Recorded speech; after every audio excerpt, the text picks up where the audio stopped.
Good afternoon, one and all. I welcome you all on behalf of Government of Gujarat, Department of Higher Education and Technical Education and iHub to this special fireside chat with one maverick entrepreneur, Mr. Shri Srikumar Misra.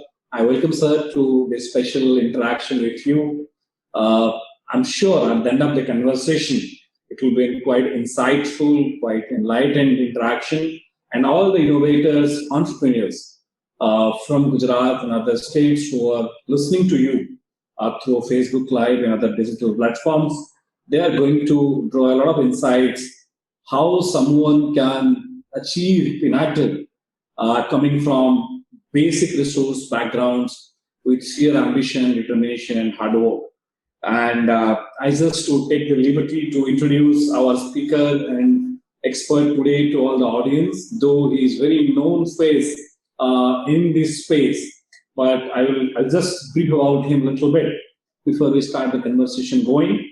So Srikumar Misra is founder of Milk Mantra, and one thing which I liked about this enterprise is the ethical sourcing, the way they do with their value chain at the bottom level, a responsible new age dairy food business in India that is redefining how system thinking and technology plays a very vital role. As you all know, we in the government are also behaving as lean as possible while trying to develop the ecosystem, and we appreciate the system thinking strategy because that takes your mission quite inclusive and touch everybody else. They have been touching, the impact has touched from Milk Mantra to millions of lives in the Eastern India and other part of the country. In his previous avatar, Srikumar has been the Director of Merger and Acquisition at Tata Global Beverage in London and was a part of the elite leadership resource at Tata Administrative Service. We'll definitely talk to him what kicked off or what was the kick behind the transition between a corporate cozy job and putting hands dirt in the ground and making a beautiful enterprise, that too in Orissa. So this unique fundraise for Milk Mantra both covers impact investor and mainstream investor. It's also a part of case study in Stanford Business School. And this is very interesting. There are hardly many entrepreneurs who have got traction from both kind of investors in the ecosystem. His approach of brand building and product strategy and disrupting an age-old 50 billion dairy industry in India is a case study in Ahmedabad. He has been featured extensively in global media like Wall Street Journal, Forbes, Fortune, Economic Times, Fast Company, Financial Times, and all such flagship platforms. He's a fellow of Athens Institute and writes on purpose-driven capitalism. He was a laureate of prestigious Macaulay Prize of the Athens Institute in 2019. His startup, Milk Mantra, is India's first agri-food startup to be VC funded. This is something iconic. We'll learn more on that, how he managed to do so, and has successfully scaled up as a leading mid-sized premium food business in the country and headquartered in Eastern Indian state Orissa, and leverages brand capital to impact more than 68,000 smallholder farmers in ethical sourcing. So that's the nutshell of how I define Srikumarji to all the audience today. We have participants from entrepreneurs, innovators, industries, and primarily academicians listening to you. So Srikumarji, welcome you to this interaction with Government of Gujarat platform at iHub. It is a privilege to have you. Thank you, Hiranmay. Thank you so much for inviting me and having me over for this fireside chat. It's an absolute pleasure. Thank you. Thank you, sir. So with your permission, we will start the conversation going. To start with, we will a little bit like to look at how it happened. You studied there, you learned everything from the scratch. How was the journey from a young student to a corporate, and then what inspired you to look back and try to do something there? All right, that's actually a very loaded question. It'll need a long answer. I'll try to sort of weave my life through in a shorter framework. Before that, as we were catching up on the chat before this, please just call me Shri. That's absolutely good. So yeah, I had a pretty sort of challenging childhood in a way. And it's actually these challenges and adversities in life that prepare you to do things later on in life, which you do not realize when you are going through those challenges as you're growing up, but they have a sort of a very different karmic impact on the way you live your life and would like to do things, which I realize as we move through. So I actually, since you asked about my sort of growing up years, it was in Odisha. I grew up in Odisha. My schooling, everything was here before I went out for my engineering to Pune University. But before that, when I was 8 years old, my father actually died in a car accident in 1985. And we had to. Like I mentioned, I would normally have been a second generation entrepreneur, but had to restart as a first generation entrepreneur. My father passed out of IIT Kharagpur and set up the first transformer manufacturing company in Odisha and probably in the East, a high kVA transformer manufacturing company. But he and which was doing phenomenally well, and but he unfortunately died in a car accident, and that sort of triggered a whole set of things. So and these are stories that that larger policy level issues should look at. So he had a small bank loan, and because of the way things are structured in India, the bank, instead of liquidating, let's say, the assets of the company or doing whatever needed to be done to recover their outstandings, which was more than enough covered by the company. And usually there are some, in such situations, there are people who try to take advantage of the situation, like unscrupulous partners and things like that.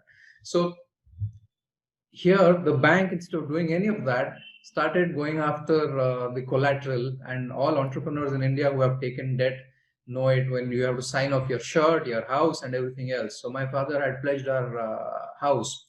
So at 8 years old of age, and with two sisters who were 4 and 7 years older than me, and my mother, we would have literally lost the house on our heads. And so growing up years were about running to lawyers and courts and fighting this out. And obviously I'm very grateful to all the family, the wider family support and everything else that was there. But the growing up years were pretty much doing all of this, which obviously impacted my education, my sister's education, and everything else. But I was determined to see it through. So I fortunately, after I went through, I got through TAS. I completed my sort of education. Didn't go to any of the IITs, IIMs. Was too mired up in other things, sorting things in life. So after I did my MBA from XIMB, I joined TAS.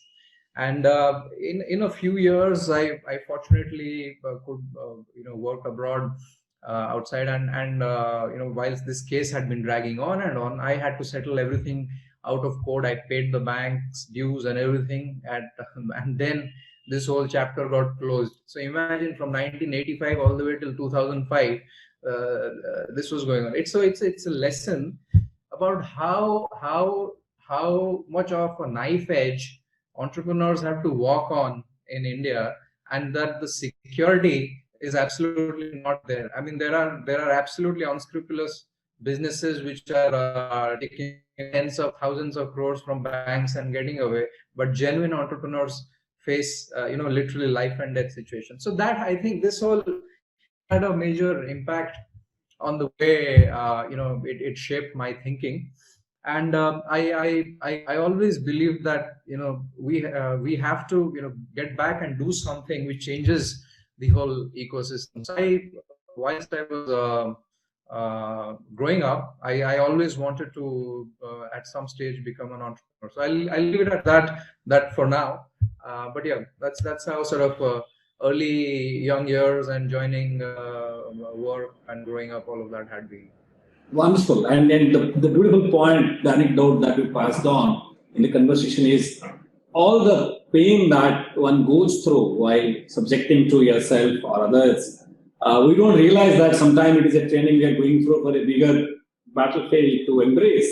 And if you look at positively, I think we can convert that unfortunately into an opportunity and build beautiful things in life. So I think it's a great lesson from you, and all innovators should take a note out of it.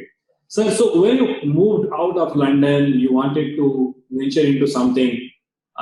Milk Mantra was the first idea. Was this sector a priority, or you landed it accidentally, or how did it happen?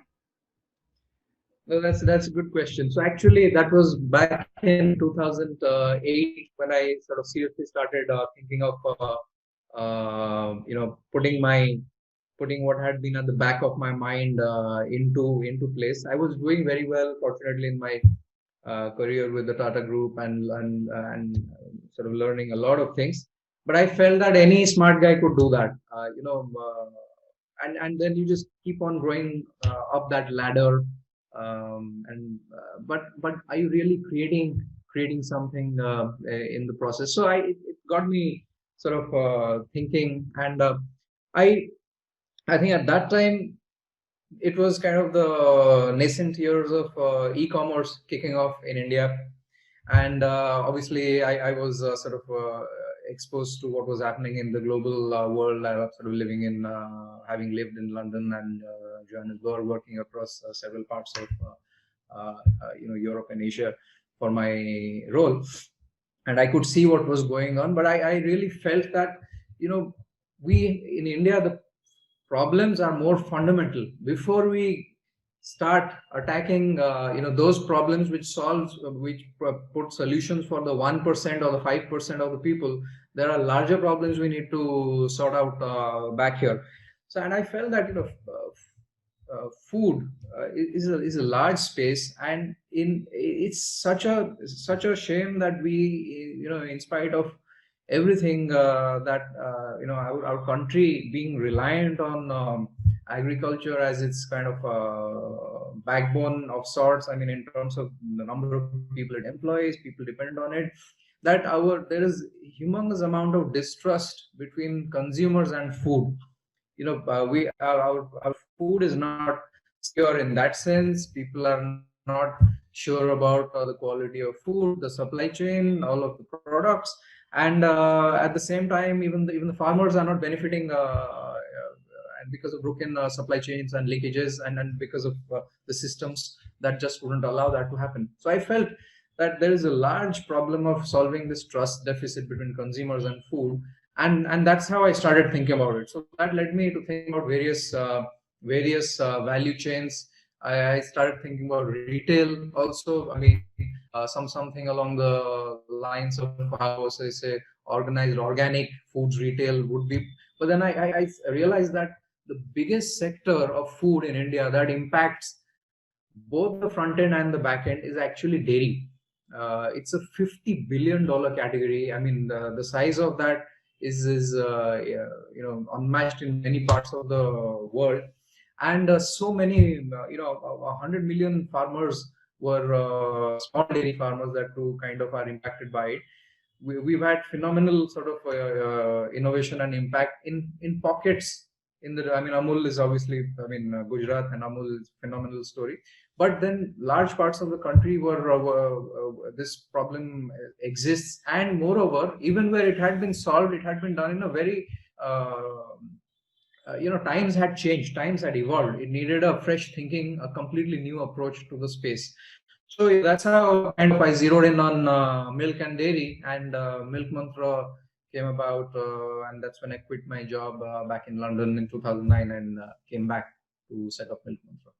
Wonderful. I think that's a smart way to look at, in fact, and many entrepreneurs who are listening to you would be happy to take a note that jumping into the problem that you love is not the solution, but look at from more holistic point of view, looking at it from unit economics point of view, and the market size that we talked about is important. I mean, looking back at that was the early age of e-commerce. Somebody could have been tempted to look at those things, But as you mentioned that the problem in India are quite fundamental, create value is quite important. Sir, just coming a little deeper into the subject, in the entire segment of it has been cooperative. We have seen it in Gujarat and other places also. What were your calculation when you launched your idea into a private enterprise mode? Having there used to be many cooperative models of such organization working.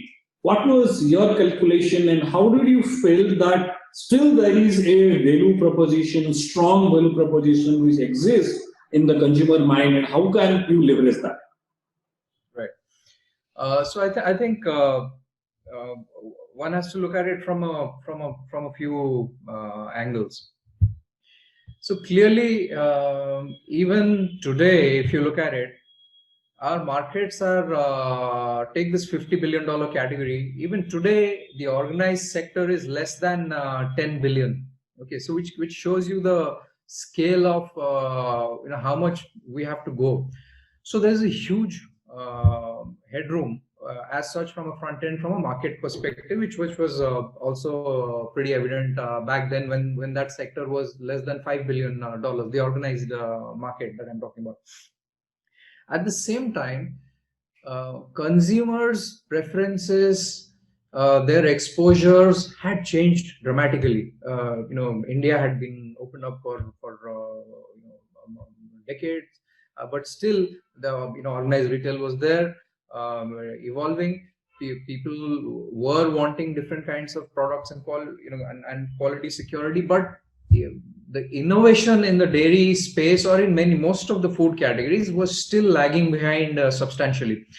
So there was a clear opportunity to craft a mass premium brand and back it up with an innovative product portfolio which will address evolving consumer needs. Okay, that was the sort of space. And also I didn't want to do it in a way where it is very niche, where you spend a lot of money and then build a very underscaled business. I wanted to do it in a way where it'll have significant scale, be sustainable, and really build the platform of something which is going to become significantly large. And thirdly, if you see the levels of governance in the sector, in even many parts of the private sector and even many parts of the cooperative sector, those levels of governance were issued. So if we could put together all of these, wherein we are bringing in innovative, high quality products which are addressing these evolving consumer needs, and look at bringing in technology and governance and systems to really address the whole process, the whole focus of building a high quality business. And thirdly, of course, do it in a way which addresses in filling this sort of evolving gap, as the organized sector would grow. If we were able to do that, and if the supply chain provided an opportunity, which was very evident because back then even only 20% of the back end was organized. So all the farmers who were supplying milk to cooperatives and organized dairy directly was only 18-20%. So there was a huge headroom from that perspective. So I felt that if we were to look at it from a systems perspective and really look at discrete parts of the value chain, have this approach which solves the problem end to end in the space, then you could have a robustly scalable proposition. So that was the thinking. Wonderful. In fact, as you rightly mentioned, this systemic level of looking at this problem actually has ushered more value for this market and also to your enterprise, because it's not looking at the bits and pieces, but looking at the entire value chain and then creating an integrated portfolio, rightly you mentioned. I think that was something was missing in the previous attempt of cooperatives also. So now if I come into the supplier side, the sourcing side, these are farmers who actually supplies you the milk. And at the receiver side, these are consumers whom you position your product in a premium brand, premium quality brand. So the first question is, what is that you brought in unique for the sourcing side, the ethical sourcing which you mentioned about to farmers, so that they become a very strong pipeline for supplier?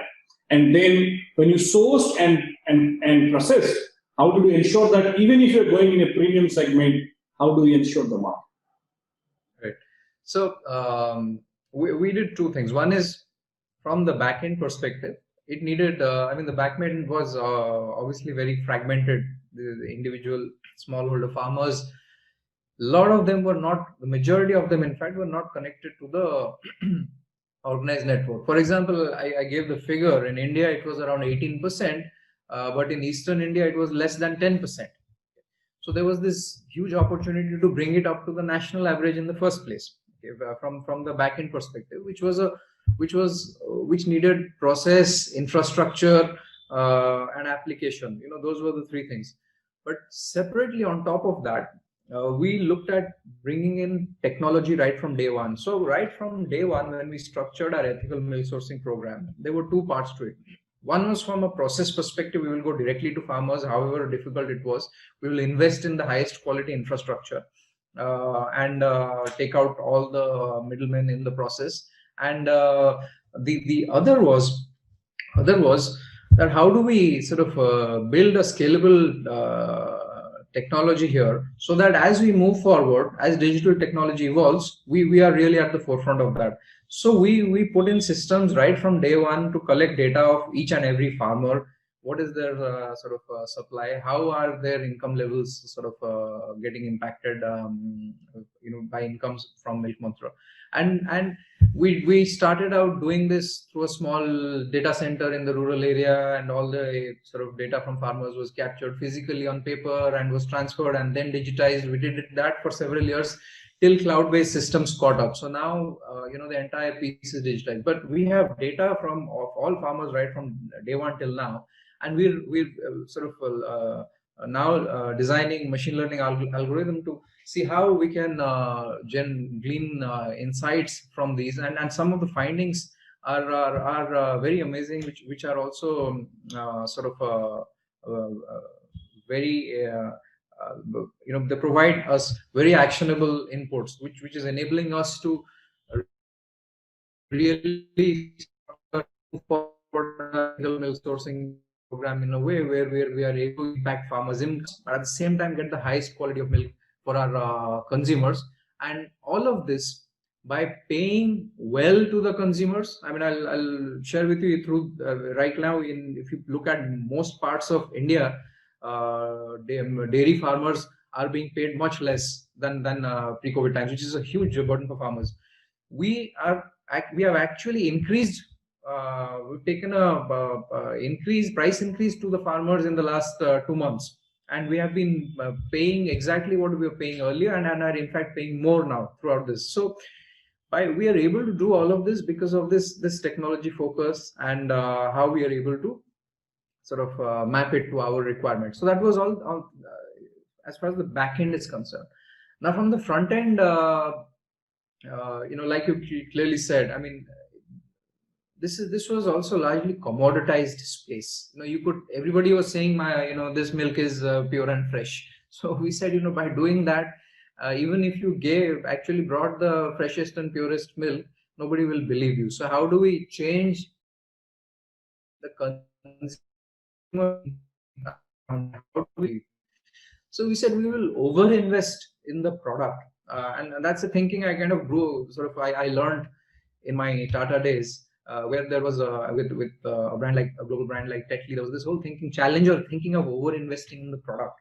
So I said, let's see what can we do about that.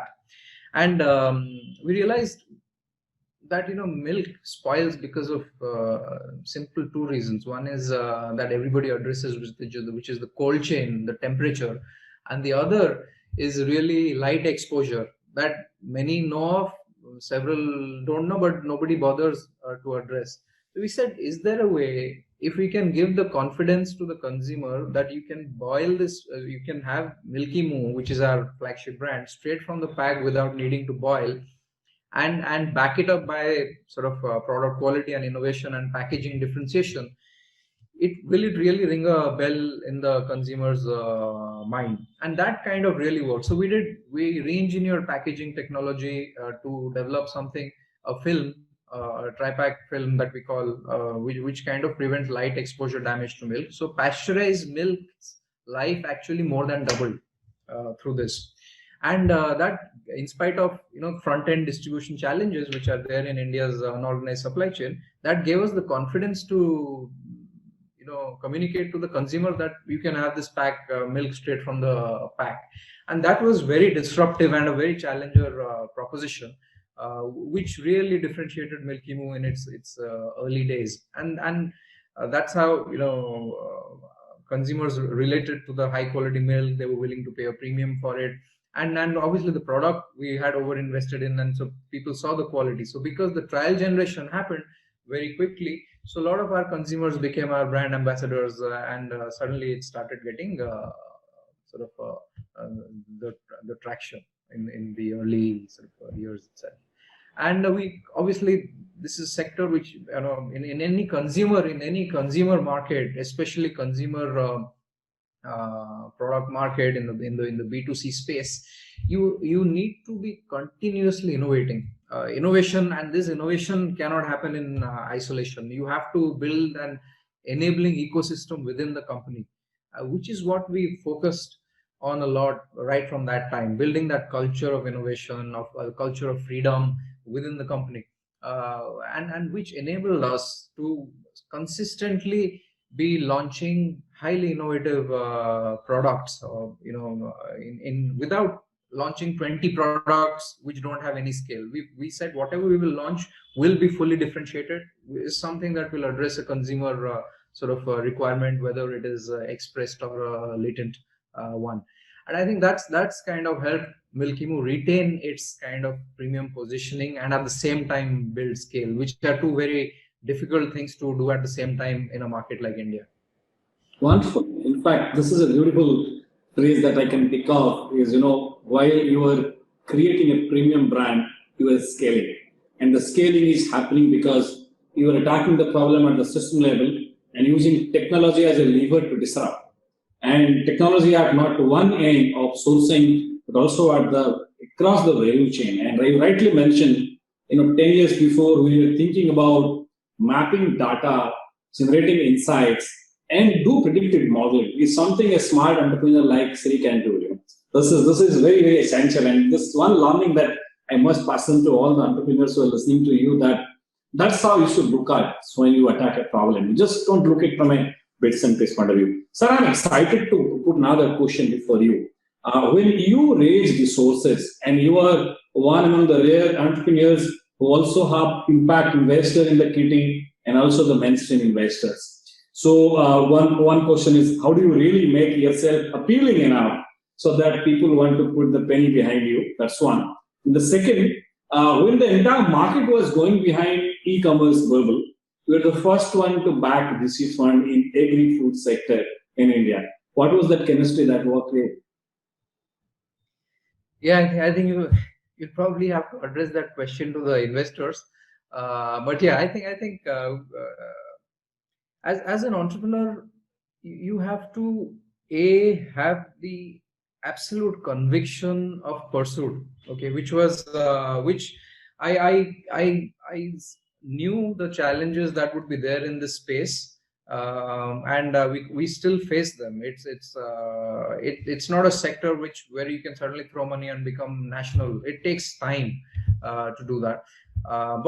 So you have to have that conviction as an entrepreneur in the sort of problem that you're trying to solve. That single-minded focus is absolutely important, and at the same time bring in tangible solutions, be it how the consumer will be how that pain point will be solved. Maybe it won't be solved at that clarity may not be there entirely upfront, but how those interconnections, how those interactions would shape, so that over a period of time you're really understanding the consumer better and solving that problem in a challenger way. I think that thinking was very clear in my mind, and I think communicating that to a set of investors who really believed in that thinking in me really helped to move this forward.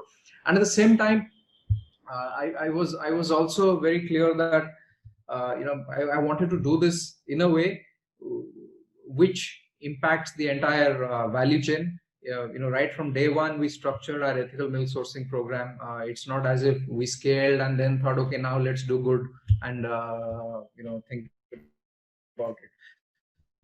So I think sort of and at the same time, looking at a clear market opportunity, building a product where the market fit was going to be strong. That thinking framework needs to be clear. I think that kind of enabled us. It took me a long time. My first round of investment took me around almost 2 years, with 20 angel investors and one impact investor, Vishkar. And then we scaled up, and then we brought in Fidelity, who are now 8 Roads. So yeah, I mean, we've gone through several rounds of VC funding in this space, which is not a very sort of common thing. One interesting thing that I can see from this entire thing that Milk Mantra bring is, people think, let us do well and then do good. And you are doing well and doing good together. So you are being ethical and profitable, creating value. So I think that's very interesting for modern day entrepreneurs, and particularly young entrepreneurs. The ethical approach is something that we insist so strongly to start comments and everywhere, because we fund at least 3,000 teams every year, and out of around 250 of companies on the early stage also every year. So one thing that we also look at, how it's not very important what the balance sheet looks like in a long run, but how you ensure that ethical parameters are taken into account. And I think Milk Mantra is one startup that we came across who was this right from ethical sourcing protocol to the delivery side. You have been doing a commendable job with a conviction. Would you a little bit highlight how do you do that? What inspires you to do so? So actually, I'm a firm believer in purposeful capitalism. Okay.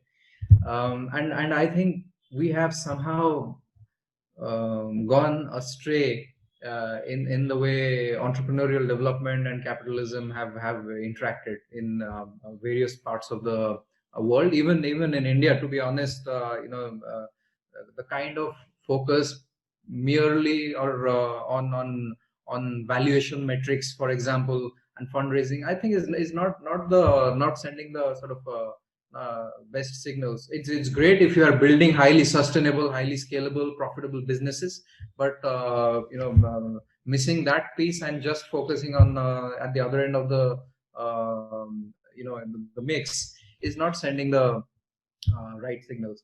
So at the same time, coming back to the point on purposeful capitalism, there is this, I think, generally thinking or acceptance that either you can do good or you can sort of build profitable businesses. So I think that is not at all true, and that is not the way capitalism is designed to be. It's a, if you are to build a highly impactful business and have purpose right in its inception, in its thinking, you really can build scale with profitability. And I'm convinced, I was convinced about this earlier when we started, and I'm fully convinced about it now. At Milk Mantra, I will share with you. And it's very difficult to scale actual physical B2C consumer brands in India. But in the last 8 years, we're now well past 200 crores. I mean, this year, other than COVID, we would have been 300 crores. But we'll be somewhere in that. And this with very limited sort of capital raise and limited spend burn behind the business. In fact, we are fully not just fully profitable now. Our margins are one of the strongest in the sector now, and that's because we focused on the quality of the product. Were absolutely ethical in the way we treated every element in the supply chain. So we're already at a kind of 10% EBITDA in this space, which is not something which is easy in this space. But if your thinking metrics are right, and you build scale along those lines, then you can. And I feel that, and we were just getting started. This is the first year of us kind of getting over the hump and being fully profitable. We're already touching that double-digit EBITDA margin, and I feel in the next few years we will be reaching a significantly higher milestone. And it is important to establish this, because it's not as if that you have to do some charity or do some social business which does not have shareholder value appreciation at all. I think both the things can be married well, and that comes with purpose. It needs the right kind of thinking. It is hard work. There are no shortcuts in it. But I think this is absolutely what is required for the entrepreneurial ecosystem today. Wonderful. I think you rightly mentioned that purpose, passion, and the clarity that you have on how do you make this business ethical, and also I rightly mentioned, when in the sector you have the highest profit margin, also with highest ethical standards. That means there is magnanimous innovation happening at all levels. Without that, it can't happen. Without doing intervention of technology innovation, it can't happen. So, sir, when you started launching product, there used to be existing brands. There might be some competition. There might be some perception battles. How did you overcome that with lesser resource in the pocket? Yeah, I think that's where when I was talking about, when you grow up in facing adversity and challenges, it shapes your thinking in a way. And I was very conscious of the fact that we could have been without a house on our heads growing up, and I felt that this is the problem. Here is the solution, and these are the resources. How do we kind of navigate this whole optimization problem between these three aspects in a way where you're building a responsible business, and at the same time differentiating it substantially from the competition. So of course there was competition, and of course we had very limited firepower compared to them, but we were mindful of how much firepower we had and how do we optimize it. To think that you just go out and then just splash everything up front and create a brand or a product out of that, or a business, and then look at how you will scale from it, just doesn't, that formula mostly doesn't work in markets like India. It's a very different complex market in India, where the supply chain, the distribution, the consumer scape is very different compared to what the numbers might look like, or how other markets are. So the kind of being mindful of the resources, B, significantly having challenger thinking across, in product development, in distribution. For example, when we launched, I'll share with you, back in 2012, when there was no hyper local and there was no sort of delivery based models which were there, we launched Milky Moo direct to home. Okay, because we knew that consumers were used to buying existing products, existing brands from the milk booth or wherever, where we would not have access. So we built our own, before the term hyperlocal existed, we built our own hyperlocal delivery system, going into I think roughly around 1,000 households at that point in time. that gave us tremendous sort of traction. The consumers came forward, and that really enabled us to kind of build the whole distribution the other way around. Then we moved into normal FMCG type of distribution, looking at retail distribution and all that.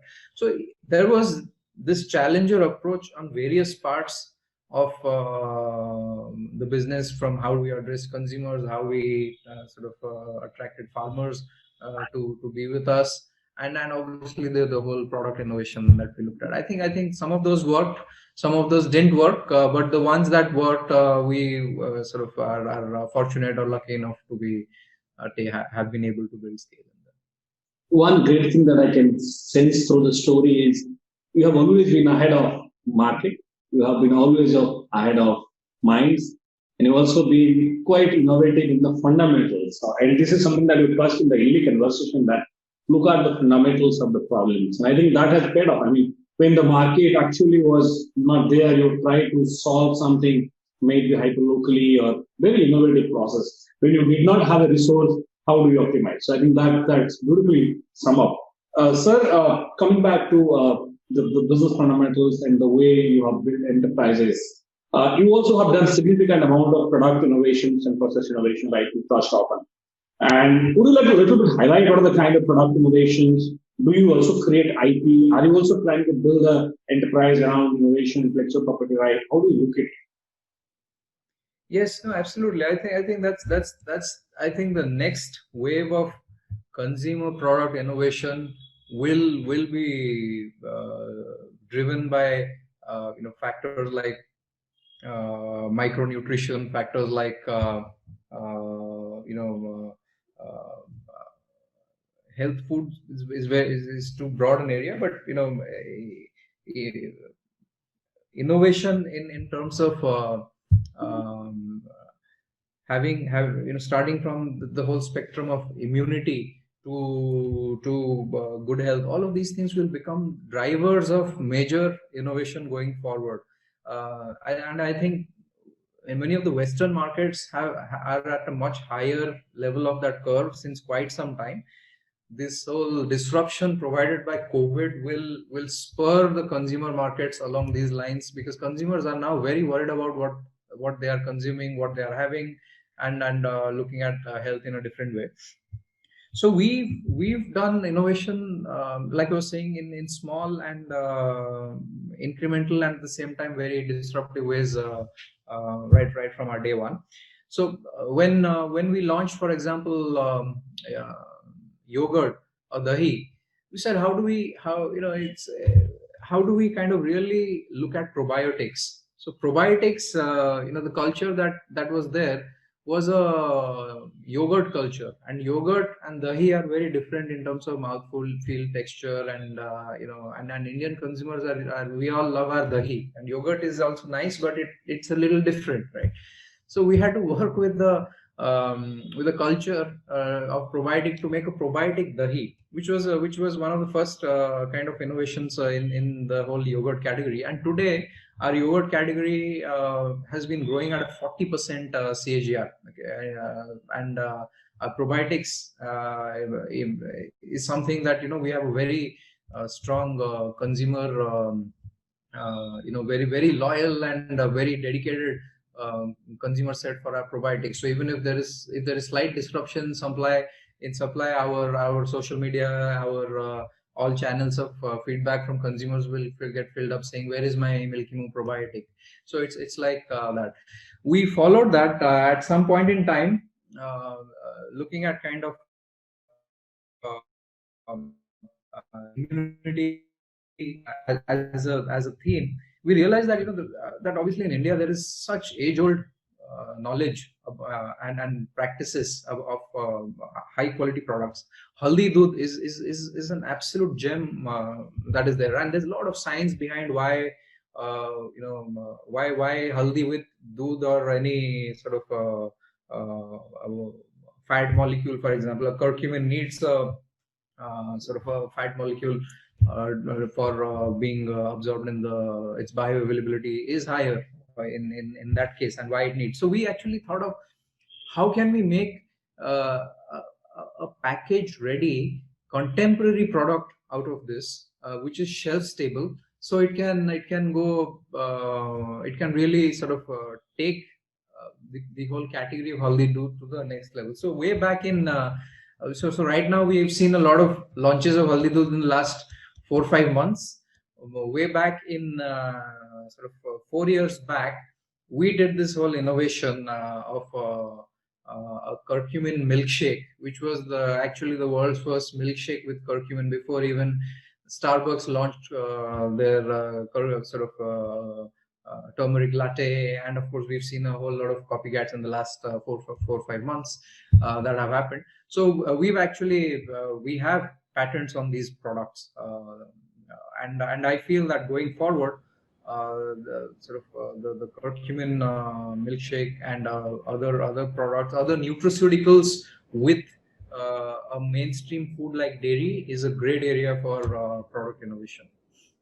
Wonderful. In fact, why I asked this question, because we, Gujarat government, fund the entire IPR cost of every innovator in the state, maybe a student, innovator, startups, with the intention that in the knowledge economy, this is a very important tool.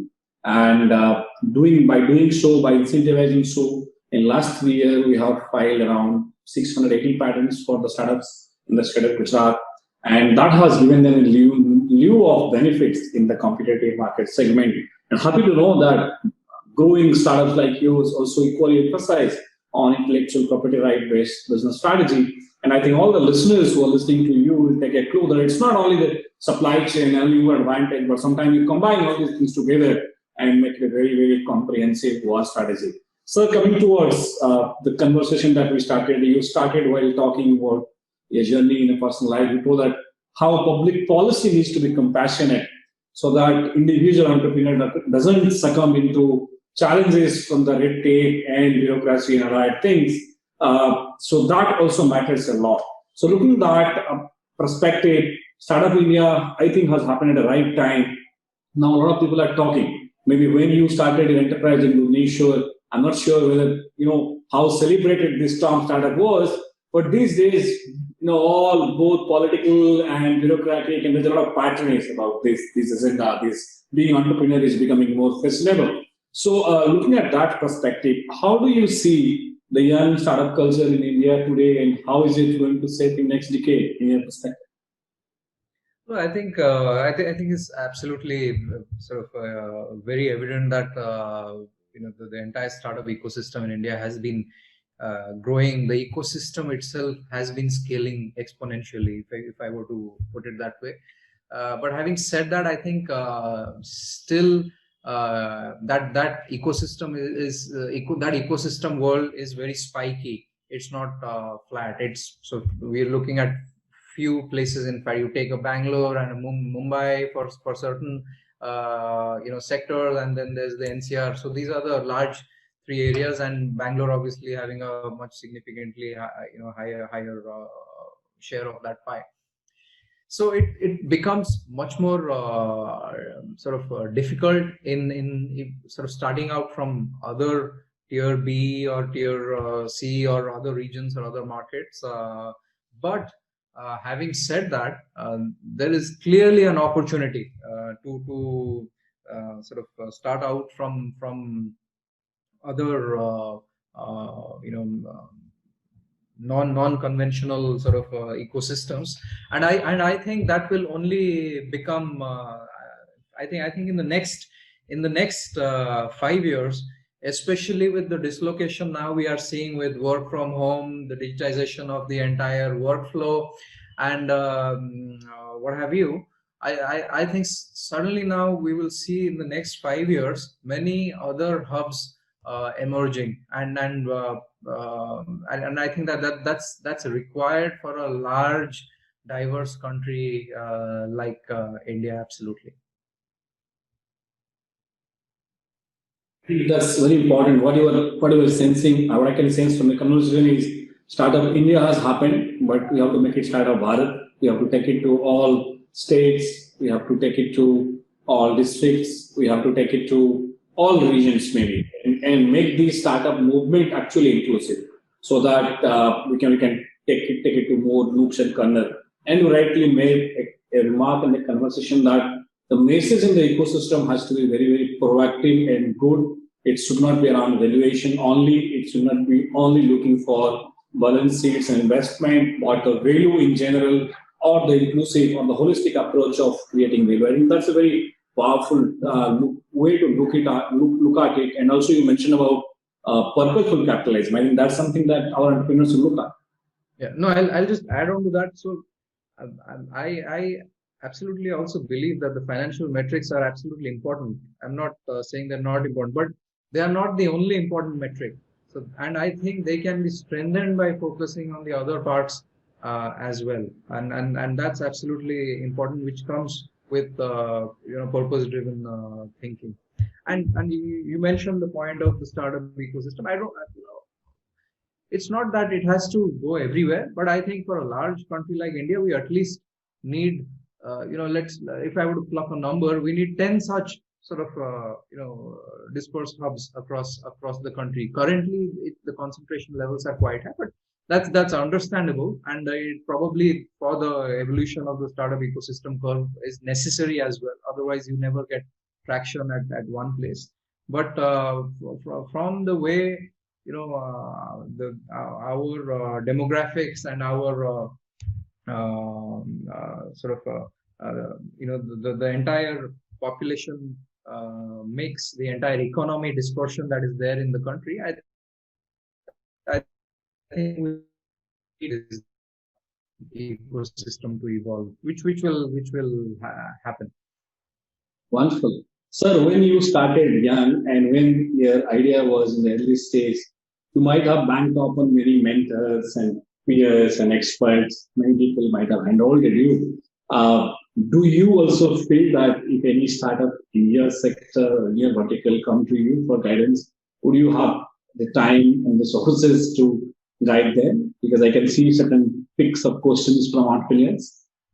See, I think that is the biggest challenge of not being in a conventional ecosystem. So I had to pretty much start out in a vacuum. There was no mentor. Everything you had to solve for yourself. There was no third-party solution for a problem that you could outsource. Whatever value chain problem, you had to solve it yourself, because in the lack of an ecosystem, you don't even have that. And even the policy framework that's there, it's not in tune with what would be needed, and mostly the big challenge I also realized is that even sometimes you don't even find another like-minded entrepreneur who you could have a beer with or a coffee with and discuss a problem that you both might be facing. So being out of an ecosystem and these small sort of this aspect is actually a very, very large issue, and I kind of have faced it doing Milk Mantra here and doing it in a vacuum of sorts. So yes, people do reach out, whatever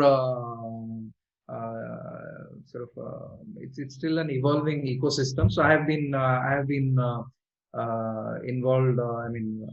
The government of Odisha startup policy evolution. I've been involved in the entire policy formulation early on, and the government was kind enough to have me in the startup council early on. So we've done all of that, and I think some of the inputs that were needed, especially from a practitioner entrepreneur's perspective, those were very important. Otherwise, policy gets evolved in an administrative framework, which kind of misses some of this. At a personal level, I do in a small way whatever I can do to help fellow entrepreneurs anywhere. Wonderful. In fact, that's quite important. I think the best ecosystem like Silicon Valley has evolved that way. People give back, then they become successful, they mentor, they guide. At least they tell what mistakes they have done, because that becomes quite important resource for the aspiring entrepreneurs. So coming back to the end of the conversation, sir, I think it was a great conversation, great learning. A lot of people might have taken clue how you convert your adversity into adventure and then make it an opportunity. So we are a government entity. Gujarat government is very committed in terms of building startup ecosystem. We have 1.4 million students across 80 universities in the state of Gujarat. We are the only state who has a dedicated innovation startup policy for university and young entrepreneurs. So having done certain good things, certain mistakes, and certain learning, what are your advices for platforms like iHub or any other enabling tools so that we can mentor stories like Milk Mantra's days to come? So I'm not sure if I got your I got the question right, but I think from whatever I've been reading about iHub, after you were sort of very kind to invite me here, I think it's phenomenal. I think the focus on building IP, for example, the focus on building scale, so many of I think that's important. So sometimes just becoming an entrepreneur, getting started out becomes, a passing fad or fashionable. Which is not, I think a great thing. And at the same time, starting up is way easier than scaling up. So I think the focus of platforms to not just get thousands of startups, but actually get a meaningful number started up, but a more meaningful number who need to scale. That's the important part. I think platforms need to focus on. Even 5 companies that if they can come out of a platform which scale, that is a significantly more bigger achievement, I would feel, than getting thousands started up. And I think some of the metrics that you shared about iHub's impact, I think that's absolutely great. I mean, the only feedback I could share is that probably the best source of closing this feedback loop are the entrepreneurs who are there in iHub. And if we keep our ears close to them and incorporate that in the way things evolve, I think that itself will be a tremendous thing. All of us in our businesses also forget that. I think when we build businesses and brands, the consumer is the focus. Then suddenly we sort of look at our product, our innovation, and the consumer somehow gets a second preference, or in our listening hierarchy takes a back seat. I think we have to continuously ensure that we are listening to the consumer or other elements of our supply chain very, very closely. So I think same message I would probably have for platforms. Wonderful, sir. I think that sounds really well from where we started the conversation, that keeping the purpose focused, the platforms need to exist for the values that they want to deliver in long run, and rightly summed it up that platforms like us, even enabling platforms, should keep very focused priority in the watch list to the things that we want to do as a priority. So thank you so much, sir, for joining today this afternoon, and it was a really wonderful conversation with you. I'm sure we could take certain questions, we could miss few more, but then I think this is the beginning of the interaction with entrepreneurs like you. And as an organization from Government of Gujarat point of view, we'll also explore how do we closely work with your team in terms of taking similar innovations forward. I'm sure many entrepreneurs might have looked you as an icon, as an example in this new sector or similar arena. So thank you so much for joining today and finding time to share your journey end to end. And this conversation has been quite phenomenal. Thank you so much. Those are very kind and generous words from you, Hiranmay. Thank you to you and iHub for having me in this conversation. It's my honor. Thank you. Thank you so much. I thank my team, Dhara and Kesa, who made this conversation possible, for doing some research. And this program is viewed by many thousands, and the Facebook page both at Milk Mantra and iHubGujarat. All of you who joined today, I thank you all for finding out time in this afternoon. And I'm sure the story of Sri will inspire many more, including me and any other people who are attending this. Thank you so much, sir. Namaste. Thank you so much.